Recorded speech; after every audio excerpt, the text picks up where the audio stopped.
Hello students, इस video में हम लोग समझेंगे कि काइनेटिक एनर्जी को लीनियर मोमेंटम के टर्म्स में कैसे एक्सप्रेस करें।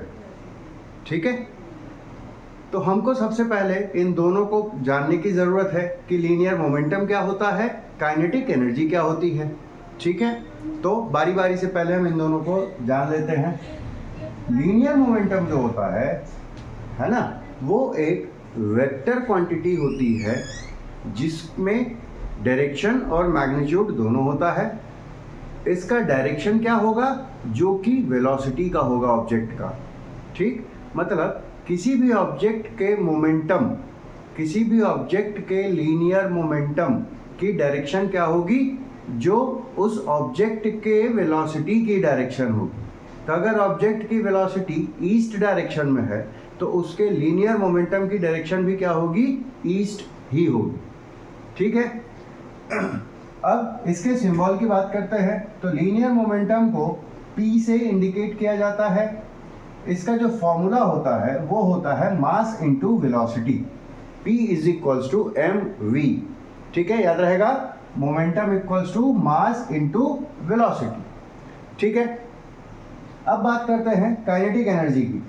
काइनेटिक एनर्जी क्या है, तो लीनियर मोमेंटम जहां वेक्टर क्वांटिटी होता है, काइनेटिक एनर्जी जो है वो स्केलर क्वांटिटी है।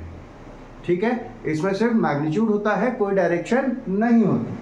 तो काइनेटिक एनर्जी के लिए सिंबल हम क्या यूज करते हैं, काइनेटिक एनर्जी के लिए नॉर्मली बुक्स में कैपिटल K सिंबल यूज किया हुआ मिलेगा। जो यूनिट होती है, चूंकि एनर्जी है तो किसी भी तरह के एनर्जी की यूनिट क्या है, जूल है, जिसको कि शॉर्ट में हम सिंबल से कैपिटल J की हेल्प से इंडिकेट करते हैं। फॉर्मूला जो इसका स्टैंडर्ड यूज होता है वो होता है हाफ mv²। ठीक है, m हो गया यहाँ मास, v हो गया वेलोसिटी। ठीक, अब कि काइनेटिक एनर्जी होती किस कारण से है, इसका काउज क्या है, किसी भी ऑब्जेक्ट में जो काइनेटिक एनर्जी होगी वो किस कारण से होगी, तो वो होती है उसके मोशन के कारण। ठीक है, ड्यू टू मोशन। एक और एनर्जी होती है ऑब्जेक्ट में उसके पोजीशन के कारण, जिसको हम पोटेंशियल एनर्जी बोलते हैं, कैपिटल U से इंडिकेट करते हैं। ठीक, अच्छा एक चीज और है कि लीनियर मोमेंटम हमको क्या बताता है, काइनेटिक एनर्जी और पोटेंशियल एनर्जी जो है वो ऑब्जेक्ट के एनर्जी के बारे में बताते हैं कि उस ऑब्जेक्ट में उसके मोशन और उसके पोजीशन के कारण कितनी एनर्जी है। लीनियर मोमेंटम क्या बताता है, लीनियर मोमेंटम बताता है कि उस ऑब्जेक्ट में अमाउंट ऑफ मोशन कितना है। ठीक बात, अब आगे बढ़ते हैं। तो जो हमारा मेन टॉपिक था वीडियो में वो क्या था, kinetic energy in terms of linear momentum. तो हम काइनेटिक एनर्जी के इस फॉर्मूले को लीनियर मोमेंटम के टर्म्स में अपडेट करेंगे, मॉडिफाई करेंगे। तो देखते हैं कैसे कर सकते हैं। काइनेटिक एनर्जी क्या होती है, हाफ मास इनटू वेलोसिटी का स्क्वायर, है ना। हमको तो यहाँ पे क्या करना है, मोमेंटम को अपीयर कराना है।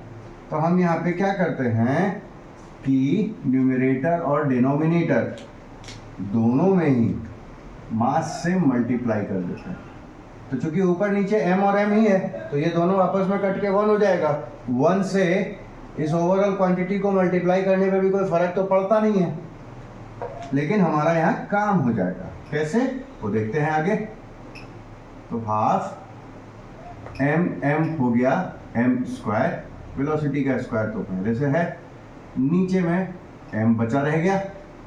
अब क्या कर सकते हैं, यहाँ नीचे का m तो एज इट इज, ये चूंकि दोनों पे ही सेम पावर है तो हम इसको इस तरह से एक साथ लिख सकते हैं, दोनों का स्क्वायर कर दिया। ठीक है, अब m into v, mass into velocity क्या होता है, मोमेंटम होता है। बस हो गया काम हमारा।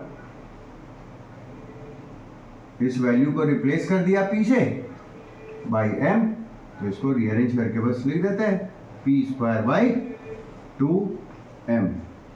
ये काइनेटिक एनर्जी का फॉर्मूला अपडेट हो गया in terms of linear momentum. तो अगर हमको किसी भी ऑब्जेक्ट का लीनियर मोमेंटम पता है, उस ऑब्जेक्ट का मास पता है, तो हम उसका काइनेटिक एनर्जी कैलकुलेट कर सकते हैं यूजिंग दिस फॉर्मूला। ठीक है, यूनिट पे कोई फर्क नहीं पड़ेगा कि हम हाफ mv² की जगह p²/2m यूज करें। ठीक है, अब एक और चीज देख लेते हैं जो क्लास 12 के बच्चों को हेल्प करेगी। फोटो इलेक्ट्रिक इमिशन में डी ब्रॉगली वेवलेंथ का एक सेगमेंट है ना, वहां पे हम लोग इस फॉर्मूले को यूज करते हैं। कैसे, वो बस यहां हिंट कर दे रहा हूं। क्योंकि काइनेटिक एनर्जी कितनी हो गई, p²/2m हो गया, तो वहां हमको मोमेंटम निकालने की जरूरत पड़ती है। तो मोमेंटम हम कैसे निकाल सकते हैं, क्रॉस मल्टीप्लाई कर दें 2m × k, है ना। तो सिर्फ मोमेंटम की वैल्यू क्या हो जाएगी, 2m k, है ना। और जब फोटो इलेक्ट्रिक वाला चैप्टर पढ़ेंगे 12th में, तो वहां इस k की वैल्यू जो है वो E × v, E जो हो जाता है वो इलेक्ट्रॉन के चार्ज का मैग्नीट्यूड होता है और V जो है वो वोल्टेज होता है, उससे रिप्लेस हो जाती है। तो वहां पे यही फॉर्मूला जो है अपडेट होके हम कुछ इस तरह से लिखते हैं, 2m और k की जगह E। ठीक है, तो इस वीडियो में जो कंटेंट है वो क्लास 9th के बच्चों के लिए उतना ही ज़रूरी है, उतना ही इंपॉर्टेंट है, उतनी ही वैल्यू रखता है जितना कि ये 11th वालों के लिए है। 11th वालों को ये एज अ बेसिक्स हेल्प करेगा। ठीक है, साथ ही साथ इस वीडियो की हेल्प से जो बच्चे 12th में पढ़ रहे हैं वो बच्चे जो फोटो इलेक्ट्रिक इमिशन वाला चैप्टर का नाम लिया मैंने, जिसमें कि डी ब्रॉगली वेवलेंथ वाला सेगमेंट है, उसमें भी जो कैलकुलेशंस हैं उसमें इसकी हेल्प मिल जाएगी। ठीक है, तो किसी भी तरह का कोई डाउट हो तो मेरे व्हाट्सएप नंबर पे बच्चे कांटेक्ट कर सकते हैं। नंबर है 9179979001।